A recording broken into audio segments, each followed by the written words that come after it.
بسم اللہ الرحمن الرحیم۔ جنگ فجار اور معاہدہ حلف الفضول۔ مستند روایت سے ثابت ہے کہ آپ صلی اللہ علیہ وسلم کا لڑک پن اور زمانہ شباب دور جاہلیت کے تمام اکل و شرب، لہو لاب اور دوسری تمام ناپسندیدہ اقدار سے پاک رہا، باوجود اس کے کہ عرب معاشرہ سر تا پا بدکاری اور بے حیائی میں ڈوبا ہوا تھا، اور ایسے تمام بد اعمال عرب معاشرہ میں نہایت ہی پسند کیے جاتے تھے۔ اللہ نے آپ صلی اللہ علیہ وسلم کی ذات پاک کو ان سے محفوظ رکھا۔ اس کھلی بدکاری کے ماحول میں آپ صلی اللہ علیہ وسلم کے ہم عمر نوجوان جب جوانی کی خور مستیوں میں ڈوبے ہوئے تھے، آپ صلی اللہ علیہ وسلم ان کے عین الٹ طریق پر اپنی راست بازی اور پاکیزگی میں مکہ کے صالح ترین انسان کے طور پر سامنے آئے۔ دوسری طرف ایسا کبھی نہ ہوا کہ آپ صلی اللہ علیہ وسلم شرک و گمراہی کے کسی فعل میں شریک ہوئے ہوں۔ خانہ کعبہ کے طواف کے دوران جب مشرکین طرح طرح کے شیطانی اعمال و شرکیہ رسومات میں مبتلا ہوتے، آپ صلی اللہ علیہ وسلم ان سب سے الگ تھلگ اپنا طواف جاری رکھتے۔ اس دوران نہ صرف خود ایسی بدعمالیوں اور شرک و بت پرستی سے دور رہتے، بلکہ دوسروں کو بھی ایسا کرنے سے روکتے۔ آپ صلی اللہ علیہ وسلم اپنی قوم قریش کے اس دین پر کبھی نہیں چلے جس کو آپ صلی اللہ علیہ وسلم کی قوم نے دین ابراہیمی ترک کر کے اپنا لیا تھا۔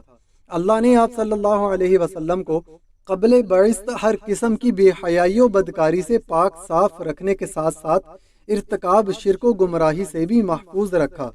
جنگ فجار میں شرکت۔ آپ صلی اللہ علیہ وسلم کی عمر 20 سال تھی جب قبیلہ قریش اور قبیلہ کیس اعلان کے درمیان ایک بہت ہی زبردست جنگ ہوئی۔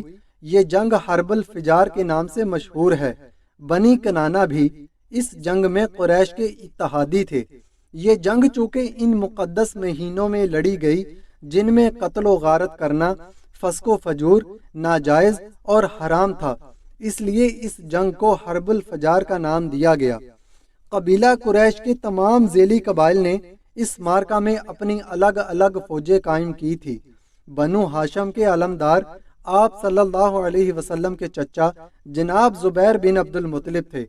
جنگ ان تمام قریش فوجوں کی مشترکہ کمان حضرت ابو سفیان رضی اللہ تعالی عنہ کے والد اور حضرت امیر معاویہ رضی اللہ تعالی عنہ کے دادا حرب بن امیہ کے ہاتھ میں تھی، جو رئیس قریش اور نامور جنگجو تھے۔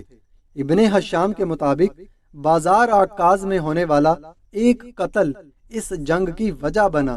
دونوں ہی فریقوں نے ایک دوسرے کو اس قتل کا ذمہ دار قرار دیا۔ بڑھتے بڑھتے یہ تنازع اتنا بڑا کہ ان میں جنگ کی نوبت آ گئی۔ چونکہ اس تنازع میں قریش خود کو برسر حق سمجھتے تھے اور پھر خاندان کے ننگو نام کا معاملہ بھی تھا، اس لیے آپ صلی اللہ علیہ وسلم بھی اپنے چچاؤں کے ساتھ اس جنگ میں شریک ہوئے۔ لیکن آپ صلی اللہ علیہ وسلم نے دوران جنگ کسی پر ہاتھ نہیں اٹھایا، بلکہ صرف اپنے چچاؤں کو تیر اٹھا اٹھا کر دیتے رہے۔ اس کی وجہ یہ تھی کہ یہ جنگ ان مقدس مہینوں میں ہوئی جن میں جنگ کرنا حرام تھا۔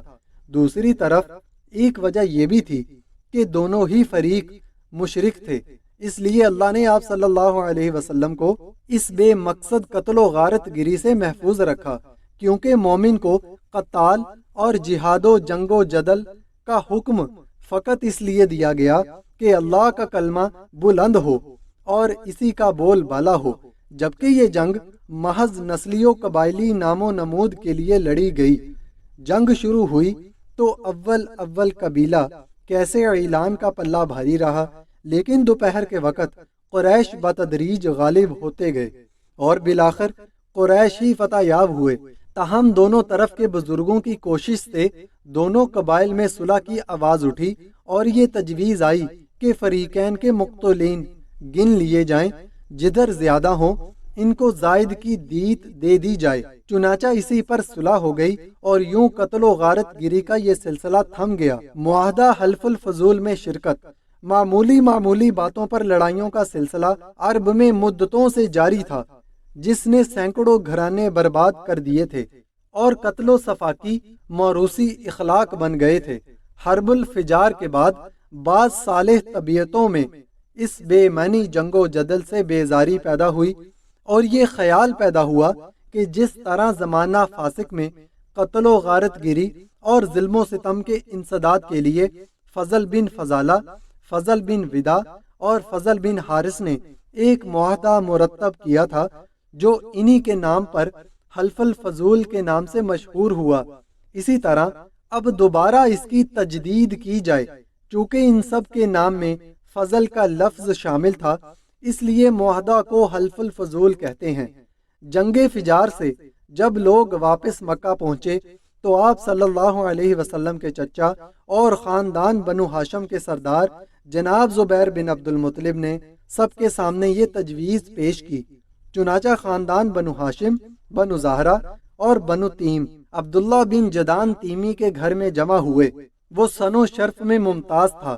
وہاں یہ معاہدہ طے پایا کہ ہم میں سے ہر شخص مظلوم کی حمایت کرے گا اور کوئی ظالم مکہ میں نہ رہنے پائے گا۔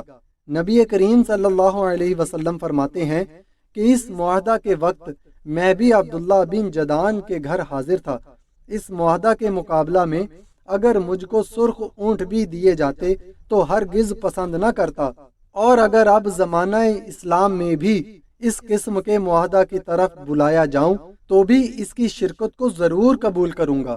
اس معاہدے کا سبب یہ بھی بتایا جاتا ہے کہ زبید کا ایک آدمی سامان لے کر مکہ آیا اور عاص بن وائل نے اس سے سامان خریدا، لیکن اس کا حق روک لیا۔ اس نے حلیف قبائل عبدالداد، مخزوم، جمح، سہم اور عادی سے مدد کی درخواست کی، لیکن کسی نے توجہ نہ دی۔ اس کے بعد اس نے جبل ابو قبیس پر چڑھ کر بلند آواز سے چند اشعار پڑھے جن میں اپنی داستان مظلومیت بیان کی تھی۔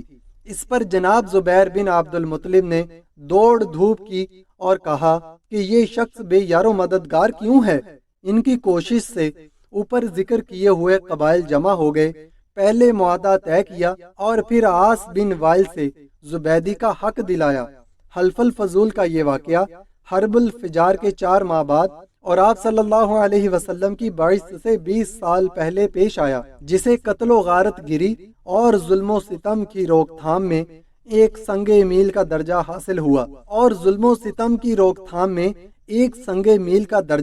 ہوا اس لیے اس معاہدہ کو زمانہ جاہلیت کے بہترین معاہدہ کی حیثیت سے یاد رکھا گیا ہے۔